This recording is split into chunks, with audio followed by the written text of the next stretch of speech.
Bueno, vamos a comenzar el seminario del día de hoy. Me gustaría que Valeria pudiera introducir a nuestro invitado y poder darnos una pequeña semblanza de su trabajo. Muchas gracias. Hola, ¿qué tal? Buenas tardes a todos. Gracias, Juan Carlos, por aceptar la invitación. Bueno, un poco sobre Juan Carlos. Él es biólogo marino por la Universidad Jorge Tadeo Lozano en Bogotá, Colombia. Es maestro en ciencias en ecología marina por el Centro de Investigación Científica y de Educación Superior de Ensenada y doctor en ciencias marinas por el Centro de Investigación y de Estudios Avanzados del IPN, Unidad Mérida. Además, realizó un postdoctorado en el Colegio de la Frontera Sur, Unidad Villahermosa. Su trayectoria profesional abarca la evaluación de comunidades bentónicas en distintos entornos acuáticos, colaborando con empresas de consultoría ambiental, laboratorios de centros de investigación y consultores independientes en el Caribe colombiano, lagunas costeras de México y el Golfo de México. Los resultados de estos estudios han sido publicados en revistas indexadas internacionales. Ha participado en cruceros oceanográficos en el Pacífico Mexicano y el Golfo de México, además de haber realizado mareas en el Pacífico Oriental dentro del ámbito pesquero. En el área académica ha sido docente a nivel preparatoria, universidad y posgrado en asignaturas relacionadas con ciencias, estadística y desarrollo sustentable. Asimismo, ha participado en congresos nacionales e internacionales y como parte de sus intereses es la divulgación científica. Comparte conocimientos sobre métodos y herramientas con R y Python en sus redes sociales.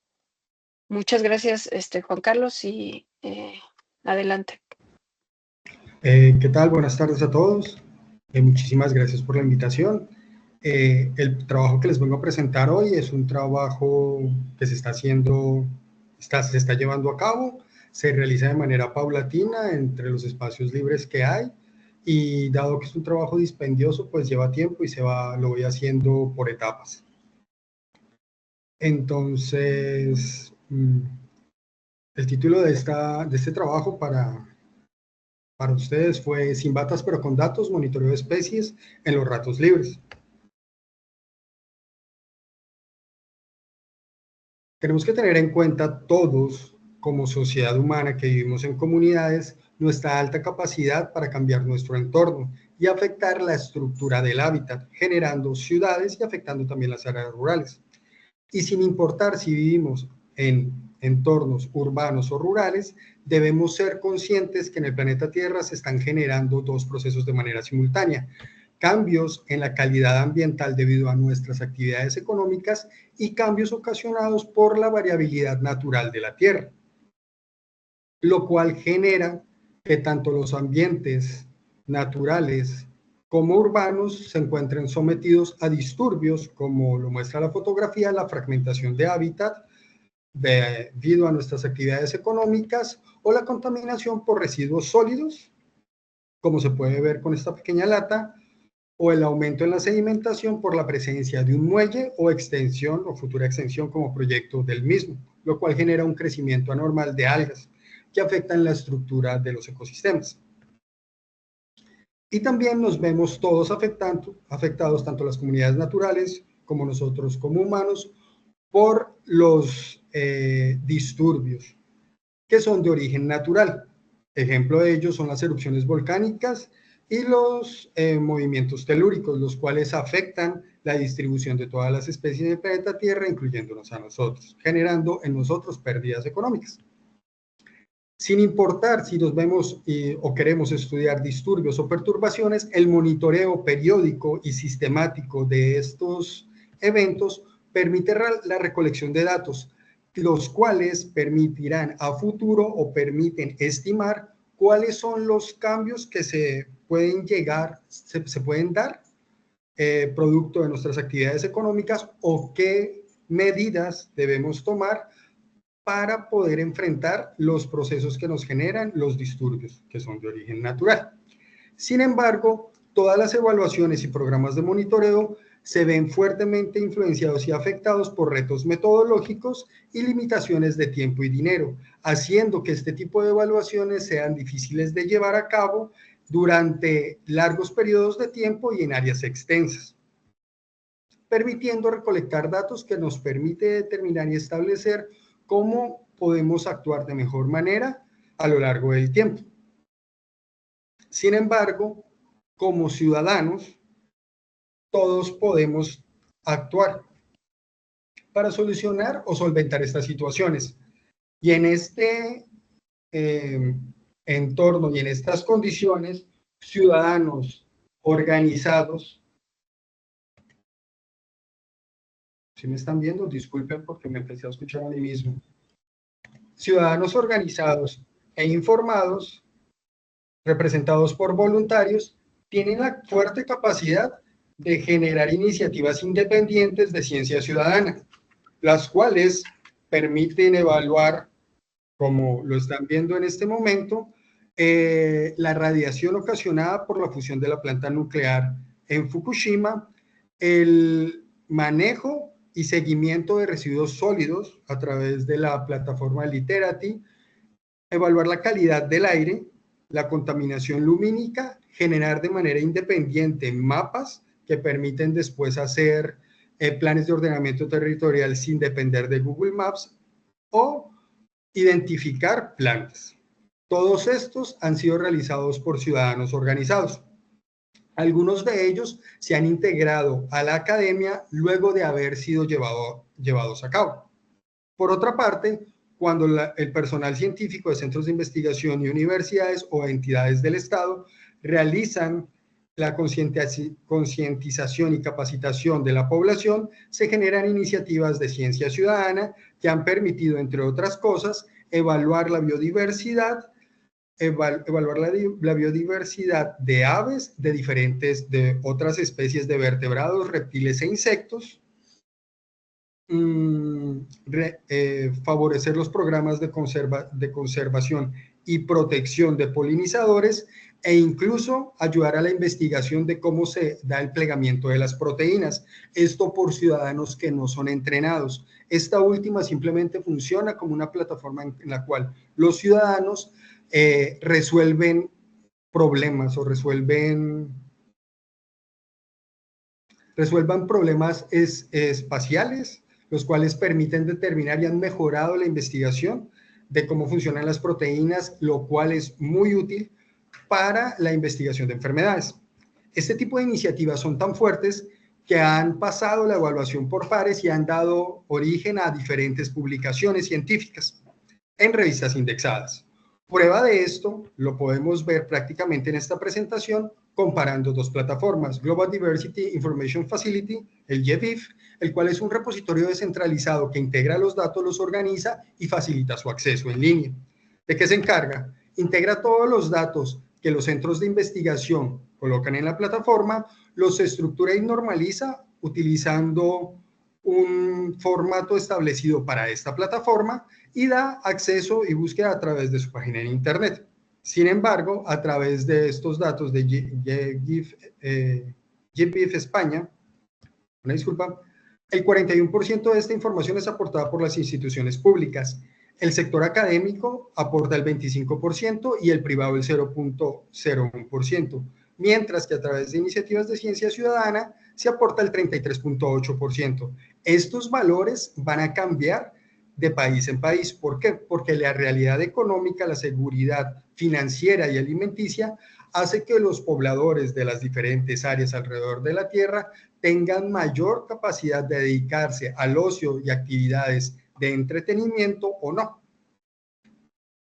Por otro lado, vamos a ver la plataforma iNaturalist, creada en la Universidad de Berkeley en el 2008 y que es gestionada por la California Academy of Science y National Geographic Society. ¿Y de qué se encarga? Se encarga de registrar e identificar de manera colaborativa en donde la comunidad que presenta diferentes niveles de experiencia en la identificación de organismos aporta información de geolocalización, imagen del organismo y muchas veces el sonido que el organismo emite. Y da origen a bases de datos científicas, las cuales se pueden, a las cuales se puede accesar de manera libre. Entonces, con un ejemplo rápido, vamos a utilizar estas 4 especies. Estas 4 especies de aves son especies que típicamente son comunes o muy comunes. Es muy fácil de ver estas aves, sobre todo en ciudades, áreas urbanas o áreas rurales donde hay cuerpos de agua.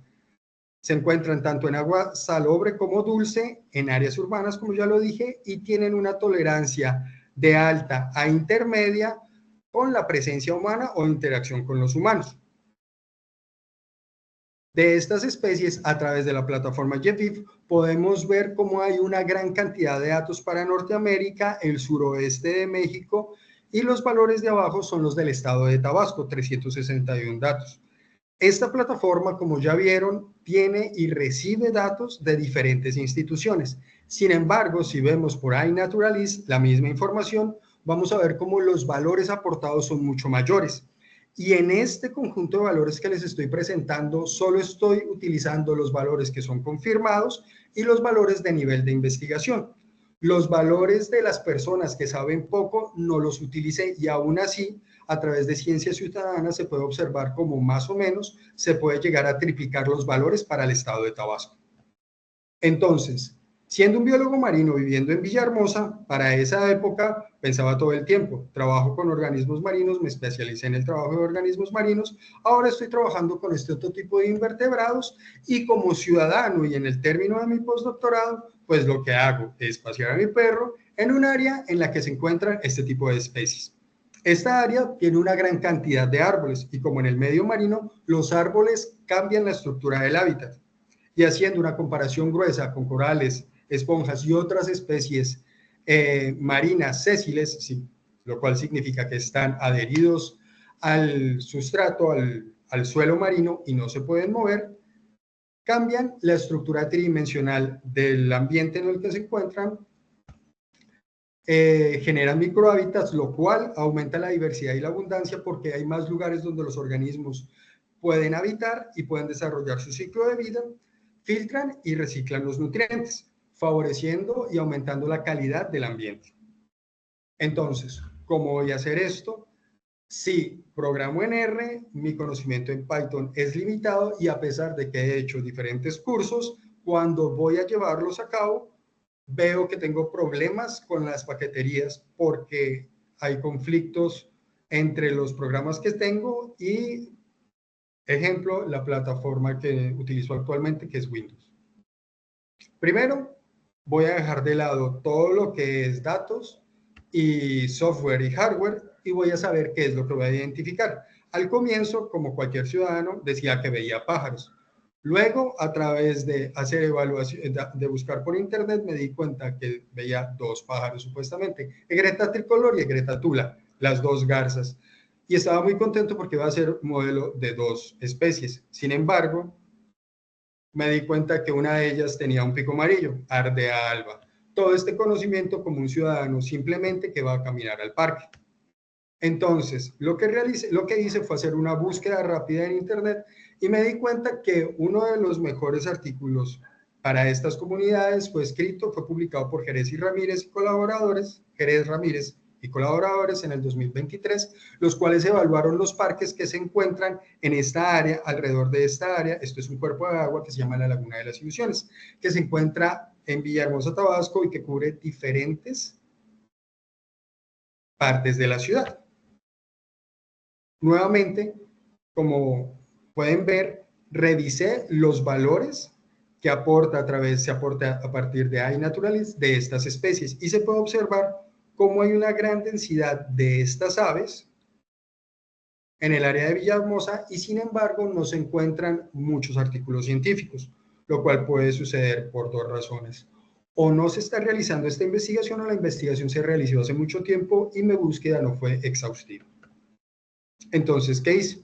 Fui a la plataforma de iNaturalist y descargué los datos de especies de aves, reptiles y mamíferos que se encontraban en el área de Villahermosa, Tabasco.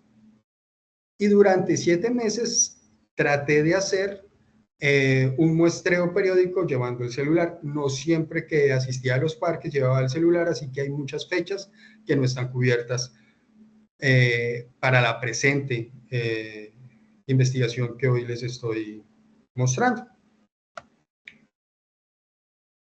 Posteriormente, lo que hice fue crear un repositorio de web scraping utilizando dos paqueterías o librerías de Python, Selenium y Request, las cuales facilitan la navegación y descarga de archivos.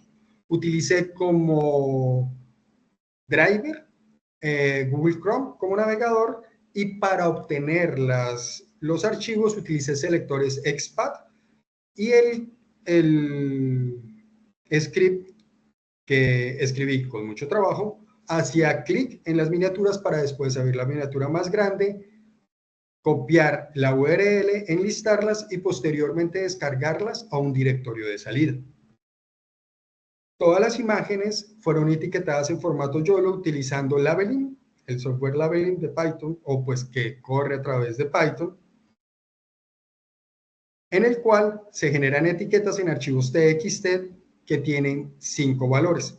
Cada uno de los datos que ustedes están viendo acá son diferentes objetos que tienen un valor de clase, el valor de centro, tanto en el eje X como en el eje Y, y el ancho y el alto del recuadro.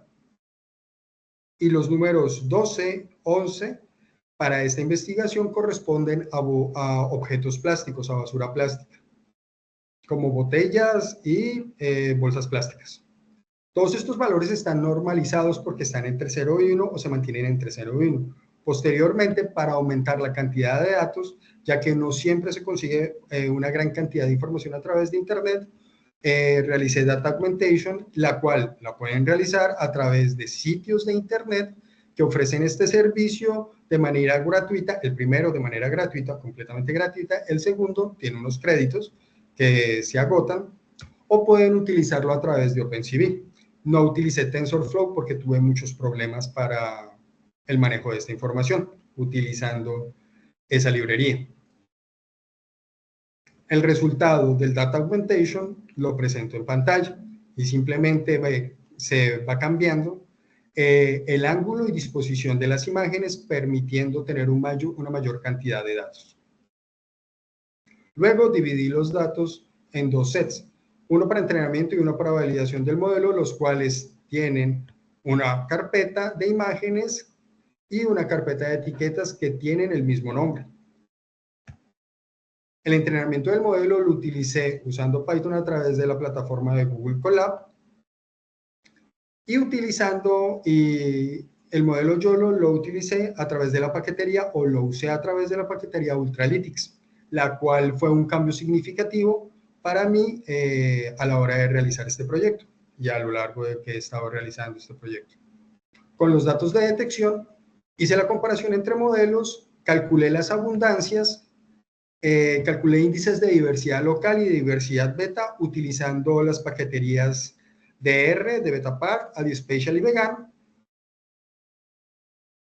Y un análisis multivariado temporal muy sencillo lo hice utilizando Primer 7, que es un software de ecología.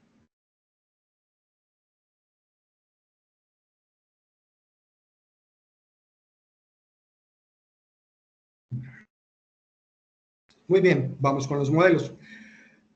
En este proceso he generado 3 modelos. Para esta presentación les voy a mostrar 2. ANIA 136, que indica que ya lleva 136 epochs. Este modelo es el que me he demorado mucho más tiempo en entrenar, porque empecé entrenándolo en mi computadora y ya después lo llevé a Google Colab. Este modelo, a pesar de que tiene tantas clases, tiene 504 clases, presenta una buena precisión en los datos a pesar de que tiene muchas clases. En esta figura ustedes están viendo unos puntos muy pequeñitos de color azul. Los is son vistos, o sea, se pueden ver porque tienen valores superiores a 0.8. Sin embargo, se han presentado a lo largo del entrenamiento de este modelo algunas dispersiones en clases específicas. Esto lo he atribuido a errores a la hora de etiquetar, o muchas veces he hecho ediciones en las etiquetas y puede ser, o lo que es serio si sucedió, es que me equivoqué de etiqueta y tengo algunos objetos mal etiquetados. Dado que este modelo cuenta con tantas clases, su entrenamiento lo hago de manera paulatina, no lo hago de manera homogénea. No subí todas las clases, las 504 clases no están representadas en el set de datos.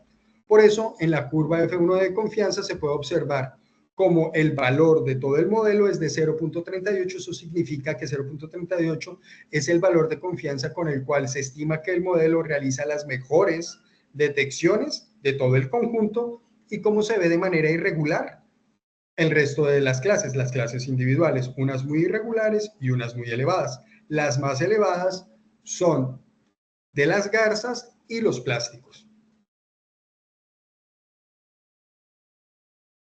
A nivel de etiquetas podemos observar cómo hay un desbalance en los datos. Como les dije, el entrenamiento se hace de manera paulatina y puede haber un sesgo en la anotación. ¿Por qué?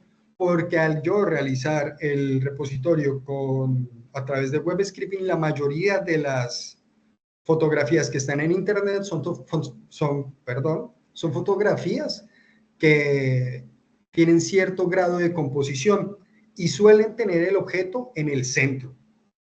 Eso significa que el modelo va a tener muchos problemas para identificar un organismo, un objeto real, que son todos los objetos que hacen parte del conjunto de clases, cuando se encuentran distribuidos en las esquinas del modelo, en las esquinas de las imágenes, disculpen.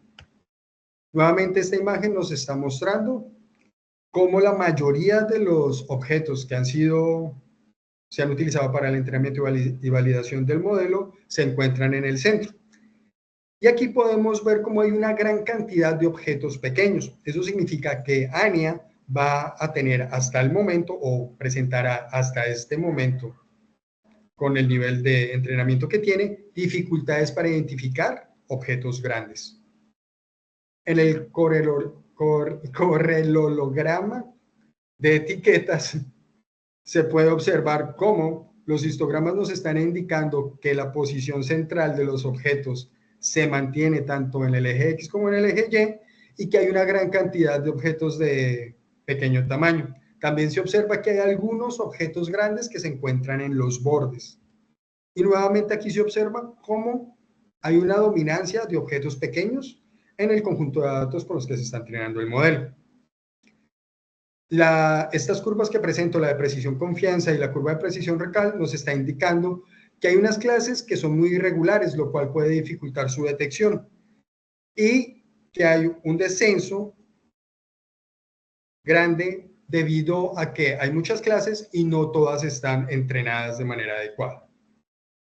El recal confianza nos está indicando que a bajos niveles de confianza vamos a obtener muchos objetos reales, pero con muchos falsos positivos. Vamos a ver, o el modelo nos va a mostrar objetos que para su nivel de entrenamiento reconoce como alguna de las especies que se encuentra en la lista de clases, pero en realidad puede ser un árbol en lugar de un coral. Mientras que a niveles intermedios de confianza, este modelo va a presentar menos falsos positivos, pero se van a perder muchas detecciones correctas. ¿Por qué? Por la manera en la que se está entrenando el modelo. Un momento.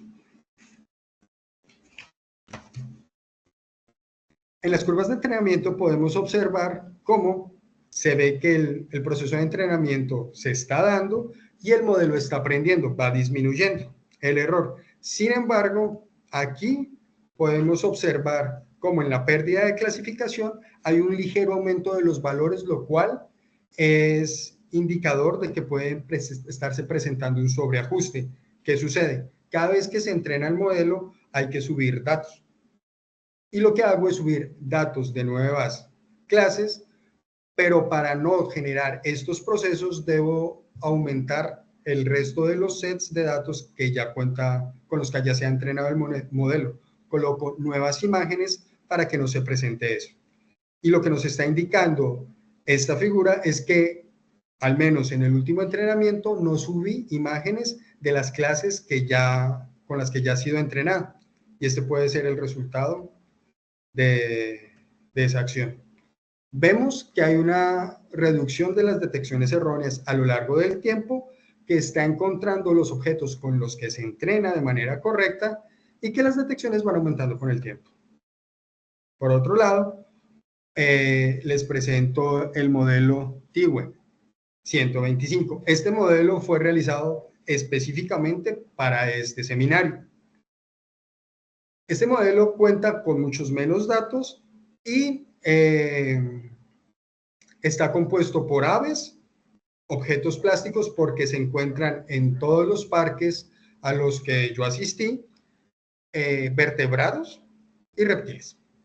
En la matriz de confusión se puede observar de manera más clara, porque el conjunto de datos es mucho menor, que hay varias clases que están bien representadas y otras no tanto. ¿Por qué? La cantidad de datos de este modelo es mucho mayor. Este modelo se está entrenando con 65,000 datos para la parte de entrenamiento, y hasta el momento tiene 28,000 datos para la validación. Y aquí ustedes pueden ver una dispersión que es ocasionada porque cuando estaba subiendo los datos a Colab se perdieron muchas etiquetas y hubo un desbalance en la cantidad de imágenes de objetos plásticos en el conjunto de entrenamiento con respecto al conjunto de validación. En cuanto a la curva F1 de confianza, se ve que la curva es mucho más baja. ¿Por qué? Porque tiene menos entrenamiento y la cantidad de datos es mucho más grande. Y nuevamente, al igual que el otro modelo, pueden ver cómo hay clases individuales que tienen un mejor rendimiento con respecto a otras.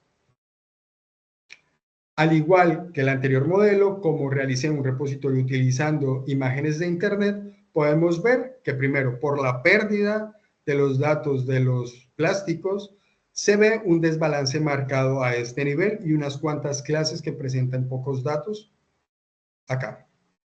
Y nuevamente, puede que este modelo tenga muchas dificultades, y de hecho hasta ahora las tiene, para identificar a las especies u objetos plásticos que se encuentren en las esquinas de las imágenes que evalúe, lo cual también se observa acá, aunque acá se ve una mayor dispersión con respecto a ANIA. Y con respecto a ANIA podemos observar cómo hay una relación directa entre el ancho y el alto. Esto está indicando que el modelo está siendo entrenado con objetos de diferentes tamaños. No están los objetos solo en la parte de abajo, indicando que son objetos pequeños. Esto también puede ser como resultado del tamaño relativo de los objetos. Todas son aves. Hay algunos cocodrilos, sí, en realidad, pero la mayoría son aves. En el corelograma de etiquetas, ahora sí lo puedo decir, podemos observar nuevamente cómo la mayoría de las imágenes se encuentran de posición centrada, pero las clases ya no están dominadas por muchos objetos pequeños, sino que hay objetos de diferentes tamaños. Esto lo atribuyo a que la mayoría son aves y los tamaños son coincidentes entre ellas, en algunos casos o en muchos de los casos. Los modelos de dispersión nos están mostrando que hay objetos grandes. Esto por el tamaño de los objetos a la hora de presentarlos en la imagen. Y nuevamente vemos la relación directa de la que ya hablé. En cuanto a las curvas, podemos ver que aquí hay unas clases muy irregulares que son atribuidas a los plásticos y que algunas clases van a ser más difíciles de detectar que otras. Estas principalmente son las 4 especies de garzas que les presenté antes, y algunas especies o las especies de aves con mayor cantidad de datos que encontré en iNaturalist. Estos nuevamente son los plásticos. El RECAL nos está indicando que debido a que hay una área muy irregular en el modelo, se van a descartar muchas observaciones a bajos niveles de confianza. Y va cayendo muy rápido el modelo acá. Indica que el nivel de confianza con el cual se pueden hacer estas estimaciones o identificaciones es bajo hasta el momento. Y podemos observar cómo hay 4 clases que están bien representadas, que son las garzas. Acá podemos ver cómo este modelo está aprendiendo. No vemos el problema de que esté haciendo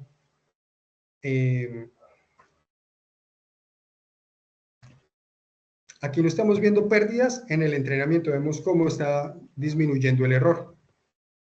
Nuevamente vemos que hay un desbalance de clases, y en este modelo se pierden muchas detecciones en umbrales altos. Sin embargo, todas las dificultades que presenta este modelo van disminuyendo a lo largo del tiempo. Eso significa que el modelo está aprendiendo, como lo podemos observar en estos primeros 6 gráficos. Comparando los modelos, podemos observar con una muestra de las imágenes que se tomó in situ en Villahermosa, que cerca del 50% de los datos no fueron detectados por el modelo. Un 40% sí lo fueron, y tenemos unos objetos que no son los objetos, o sea, esto es un error de identificación, y los R's son todos aquellos objetos que identificó con 2 etiquetas al mismo tiempo. Podemos observar cómo Anya tiene una buena eficiencia de identificar objetos, sobre todo las botellas plásticas, las iguanas, las egretas tulas, los cocodrilos Morelletti, todos los cocodrilos, y esta especie Ainaina. Sin embargo, Ardea alba, que es una de las especies más abundantes en los humedales de Tabasco, tiene o es omitida, se confunde, o si la identifica. ¿Qué sucede? Sucede que como el modelo fue entrenado con imágenes de internet, sombras que aparecen, o sea, la simple sombra que queda, la sombra natural en la fotografía, hace que el modelo crea que es otra especie que sí cuenta con diferentes tonos de coloración. Ardea alba es totalmente blanca, y lo confunde con una garza que tiene tonos grises y negros. Por otro lado, Tiwe, como fue entrenado específicamente y en su mayoría para identificar aves, podemos observar cómo todas las barras azules que son aves, las identifica de manera eficiente.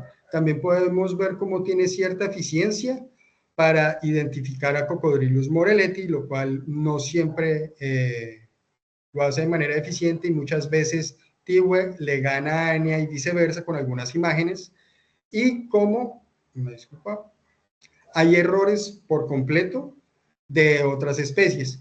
¿Qué sucede? Identificó unas especies que no son objetos reales del muestreo. Eso significa, sí están dentro del conjunto de datos con el que se entrenó el modelo, pero no es la especie que aparece en la fotografía. Entonces, producto del muestreo, se pudieron obtener estos datos georreferenciados. Dado que utilicé diferentes cámaras fotográficas, no todas tienen la posibilidad de guardar los metadatos de posición, latitud y longitud. Entonces, estos simplemente son algunos datos que tomé con el celular. Sin embargo, como les mostré en el análisis de los modelos, las fotografías de celular no siempre son las mejores por el formato. No es cuadrado, sino es más rectangular. Ahora, tenemos que las ardeas albas, y me devuelvo, este es el parque 18 de marzo, este es el parque Tomás Garrido, y esta es una unidad de la Universidad Juárez Autónoma de Tabasco.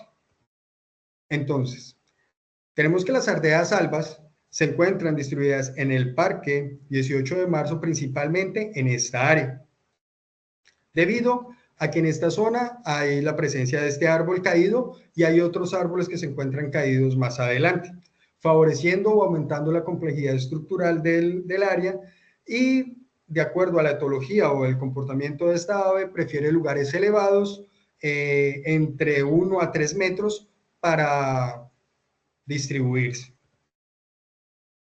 Por otra parte, Egreta tula se encuentra, de acuerdo a los datos georreferenciados, mayoritariamente en esta parte del parque. Sin embargo, sí se puede observar a lo largo de toda esta zona.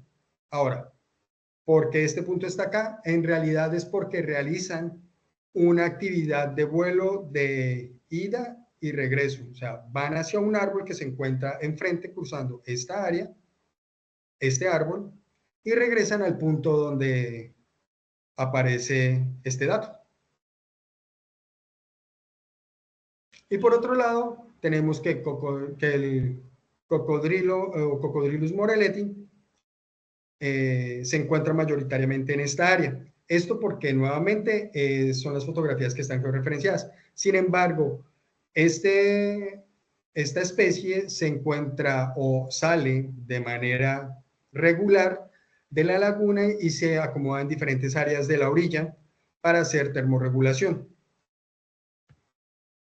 Ahora, en términos de abundancia, a pesar de que vimos que los dos modelos no están en óptimas condiciones para identificar todos los objetos, la abundancia y la estructura de las comunidades que se están evaluando con esta herramienta sigue el patrón reportado por Jerez Ramírez y colaboradores en el 2023.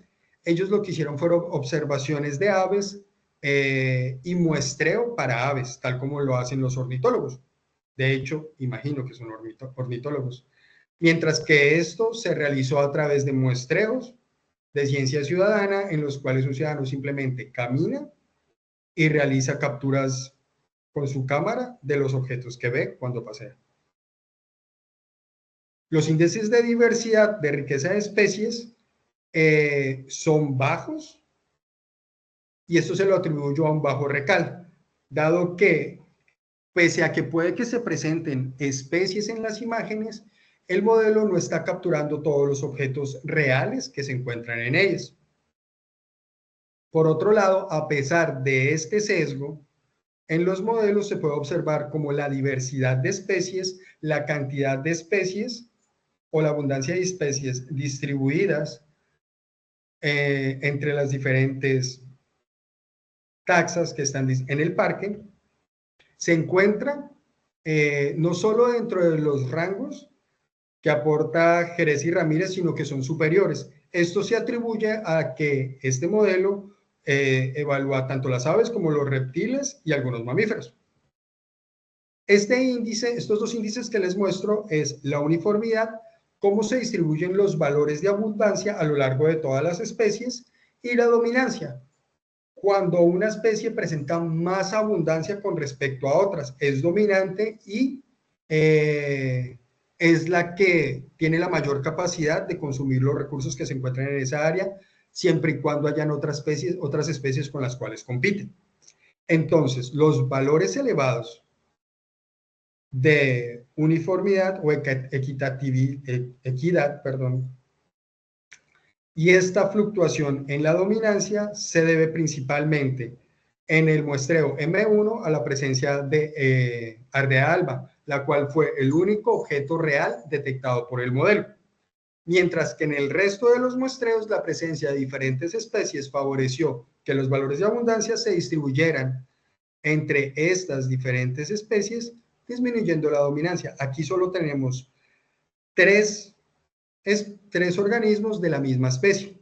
Aquí tenemos varios organismos de diferentes especies, por eso la dominancia es menor. Este clúster, que es un análisis multivariado a partir de una matriz de Bray-Curtis, nos está indicando cómo todos estos muestreos no presentan diferencias significativas entre sí. ¿Por qué? Porque hay una gran cantidad de especies compartidas a lo largo del tiempo. Vemos cómo este muestreo, el M1, donde solo se observaron organismos de Ardea alba, se separa. ¿Por qué? Porque son los únicos organismos que conforman esta muestra y por tanto están dominando. Y no tiene tantas especies compartidas como en las otras muestreos. Mientras que M7 fue el único muestreo en el que se observaron manatís y hubo presencia de esta especie. En este momento se me escapa el nombre. Ahora vamos a ver la diversidad beta. La diversidad beta lo que nos está indicando es cómo cambia la composición de especies, cuántas especies hay en un conjunto a lo largo del tiempo o del espacio. Para términos de esta presentación es en el tiempo. Entonces vemos que tenemos un valor de 0.71, que es un valor intermedio. Y es debido al recambio de especies. ¿Qué significa eso? Que entre los diferentes muestreos cambiaron las identidades de las especies. Unas especies aparecieron, otras desaparecieron o aumentaron sus valores. Lo cual es normal o es típico en las comunidades de aves. ¿Por qué? porque tienen la capacidad, una elevada motilidad y pueden cambiar de hábitat fácilmente. A la estacionalidad no le atribuyo este cambio en los valores de diversidad beta. ¿Por qué? Porque resulta que Villahermosa, a pesar de que sí, viviendo ahí, observas cómo va cambiando el clima, la temperatura más o menos siempre es alta.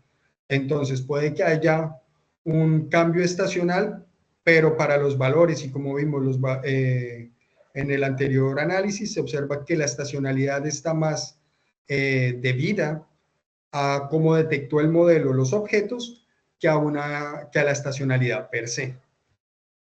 Y por último, tenemos que la mayoría del recambio está dado por la anidación, por la pérdida de especies. Esto no solo se asocia a la estacionalidad, sino a la manera en la que se realiza el muestreo. Para entrenar este modelo solo fue un ciudadano. Estos valores muy seguramente cambian y aumentan para estos dos índices si más personas hubiesen aportado fotografías. ¿Por qué? Porque no todos tenemos los mismos horarios y la composición de especies hubiese sido diferente.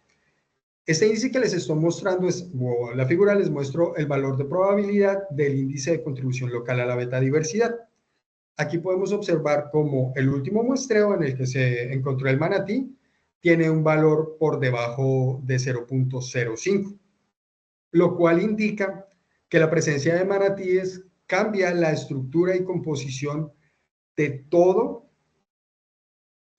el ambiente que evalúe con el modelo. Y si pueden, y esto es muy importante, y se sabe que son los manatíes porque la especie de la que se me olvidó el nombre, y en serio agradezco que me disculpen por eso, sí se encuentra en los otros muestreos.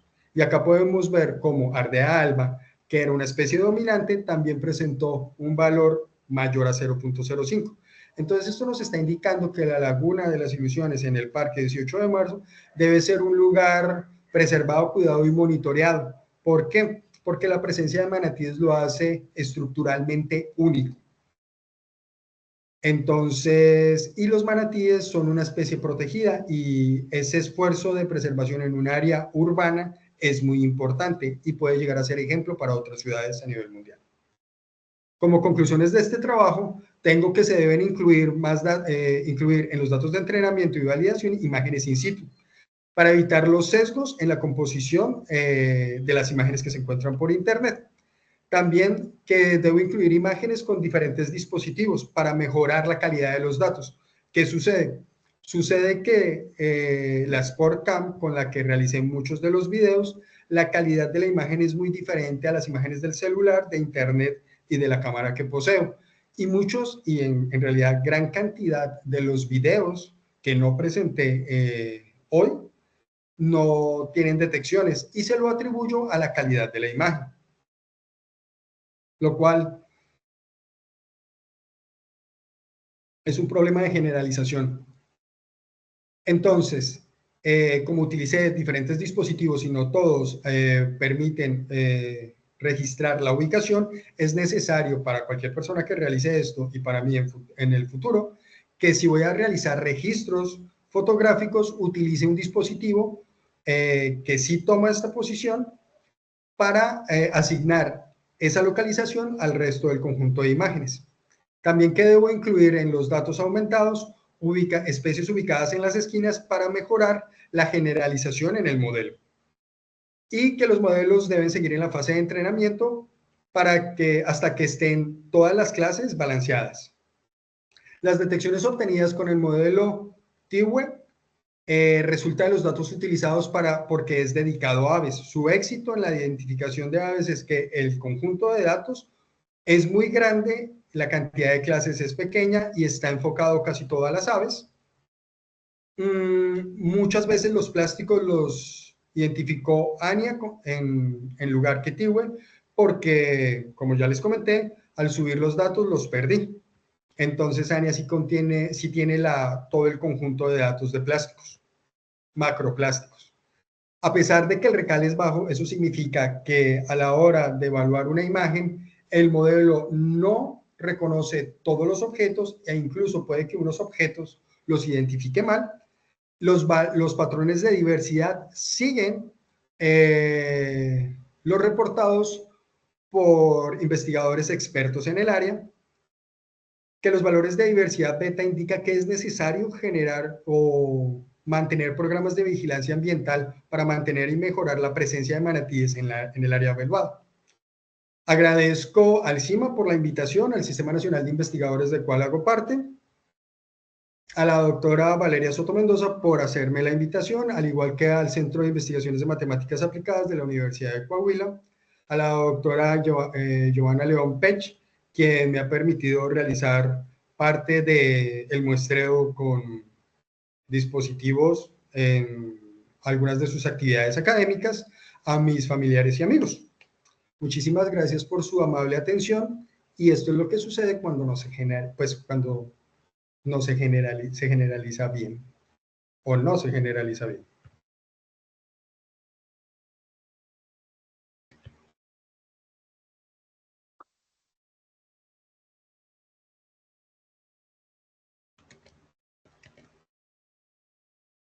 No les escucho. Sí, gracias, gracias Juan Carlos. Muchísimas gracias por su atención, muchachos. Sé que esto está muy por fuera de lo que puedan ustedes estar haciendo, pero en cada una de las cosas que les acabo de presentar, hay muchas oportunidades para que en su campo y en su rama, sobre todo en la digitalización y manejo de base de datos. ¿Por qué? Como pudieron ver, en la ciencia ciudadana hay demasiados datos. Esto no indica que la academia no los tenga. De hecho, hay unos análisis que se llaman modelos de nicho y modelos de distribución de especies. Y resulta que cada persona que quiere realizar esos modelos no solo tiene que entrar a iNaturalist y utilizar esos datos, sino tiene que escudriñar en todos los artículos que se han publicado de esas especies. Y la digitalización y creación de bases de datos es en este momento en el que estamos perdiendo tantas especies, porque estamos viviendo una extinción acelerada de especies, es muy importante para generar planes de manejo y hacer un desarrollo sustentable. Y ya pues solo serían las preguntas. Sí. ¿Alguien tiene alguna pregunta? Comentario. Me pareció muy interesante esto, y la invitación te la extendí pensando en, pues en todas esas, o sea, te conocí cuando estamos allá en CICESE, por otras cuestiones, pero siempre me preguntabas, o sea, tú no siendo alguien que fuera tecnólogo o programador, te fuiste metiendo y tus preguntas siempre eran relacionadas a Python, y luego no tenía tiempo de contestarte con esto que dices de TensorFlow,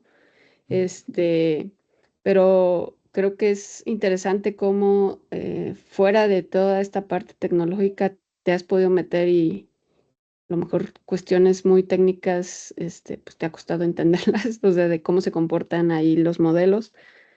Pero, pues muchas gracias. Espero que a los chavos, no sé si tengan alguna duda, les haya abierto un panorama ahí. No todos al mismo tiempo. Yo tengo una pregunta nada más. Sí. Por ejemplo, ¿qué tan viable es como la creación de plataformas para gestionar los datos que recolectaba la sociedad, ¿no? Que mencionabas al principio. O sea, ¿se podría implementar a lo mejor un sitio o algún lugar? ¿Sería usado? ¿O qué viabilidad hay en ese tipo de plataformas? En realidad, pues lo que más se utiliza es iNaturalist, y como les dije al comienzo de la presentación, la realidad económica y la seguridad alimentaria es una realidad muy fuerte, y en realidad sí determina el ocio de las personas.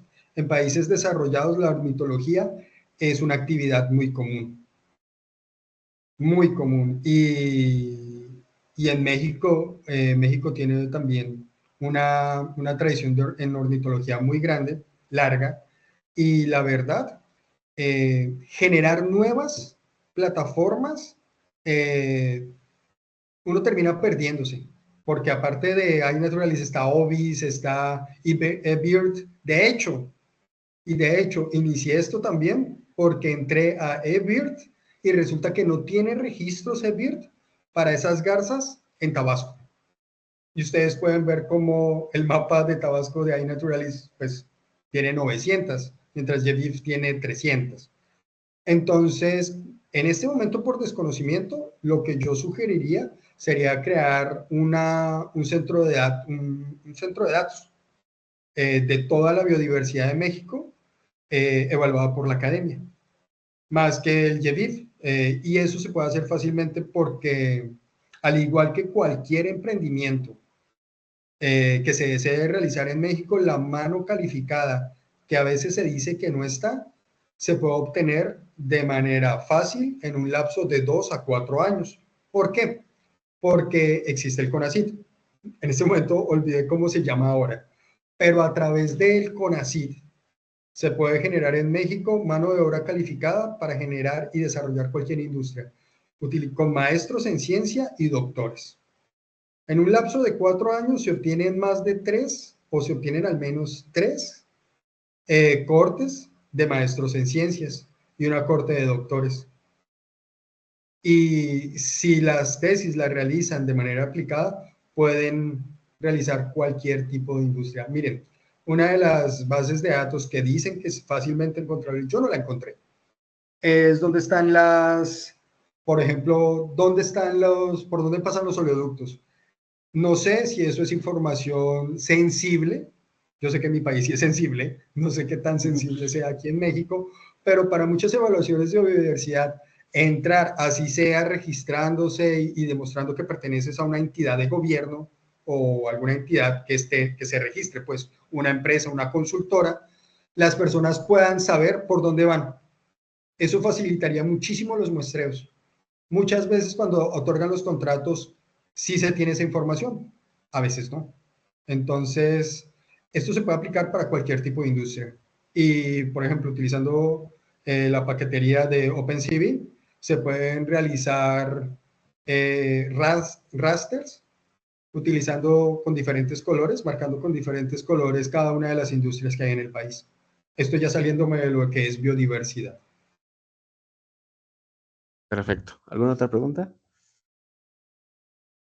Pues, Juan Carlos, te agradecemos mucho tu tiempo, tu expertise en esta área. Creo que abres muchas áreas de oportunidad aquí, precisamente en la aplicación de toda esta cuestión de análisis de datos ya en un contexto específico.